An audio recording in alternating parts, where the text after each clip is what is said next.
We have all told ourselves the same lie. If I can just get through this week, things will finally calm down. It's the belief that once this current batch of projects is submitted, once the emails are answered and the house is clean, a lasting peace will arrive. This represents a concept called the illusion of equilibrium. It is the human tendency to expect life to eventually settle into a static, stress-free future state. This expectation makes the reality of daily life feel like an attack.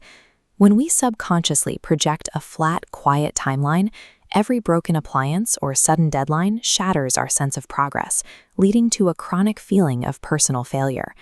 We are taught to view peace as the default setting of adult life. In reality, the baseline is continuous crisis management. You are never fully clearing your plate. You are simply making room for the next serving. Burnout often stems from a conflict between our expectations and the actual frequency of life's demands. We treat problems as anomalies that shouldn't be there, rather than the recurring data points they actually are. An ancient parable describes a man suffering from this exact flavor of exhaustion. He serves as a historical mirror to the modern worker, drowning in the friction of his own existence. His days were a blur of constant questions and an unbroken chain of difficulties. He felt as though the world was conspiring to keep him in a state of perpetual agitation. He sought out a wise sage, hoping to acquire a mantra of happiness, a specific set of instructions that would put a permanent end to his struggles. Like anyone waiting for next week to finally be quiet, he assumed happiness was a tool for eliminating problems. He hadn't yet realized that happiness is a method for navigating them. The seeker explains his misery to the sage, pleading for a way to make the world stop making demands of him. The sage offers a deal. He will provide the mantra, but only after the man completes a single night of physical labor. The task seems simple. The man must act as a night watchman for the sage's herd of camels until the sun rises. The sage sets a strict condition.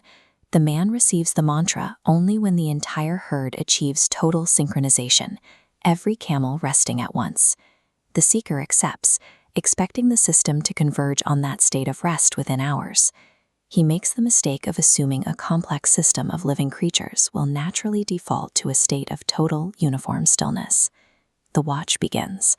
By midnight, the seeker is still waiting. Just as the camp seems to quiet, a massive camel breaks the silence, rising to its feet and kicking up clouds of dust. An antagonistic rhythm takes hold. The moment one camel finally settles into the sand, another across the camp stands up to stretch or wander. The man frantically shifts his attention. He watches the third camel sit, only for the fourth to rise. He moves from animal to animal, trying to force a stillness that refuses to happen.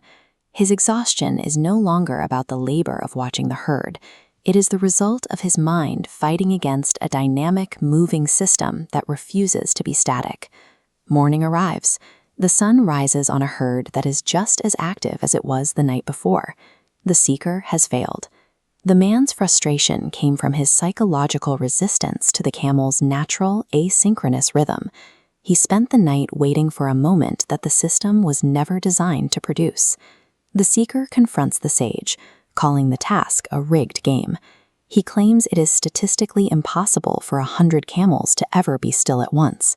The sage confirms this. He intended for the seeker to fail because the restless herd mirrors the mechanics of human life. Life functions as an interconnected network. Resolving one crisis changes the environment, creating pressure for the next to emerge. A state with zero problems is mathematically impossible. In any complex system, a lack of friction means systemic death. The mantra of happiness requires a change in strategy. It moves the baseline from a passive state of waiting for a void to an active state of overcoming the friction in front of you. This requires a dual action process. Celebrate resolving a single problem by placing a victory garland while preparing for the next. This continuous sequence of challenges confirms that the system is functioning. Friction is the definitive proof that you are actively alive.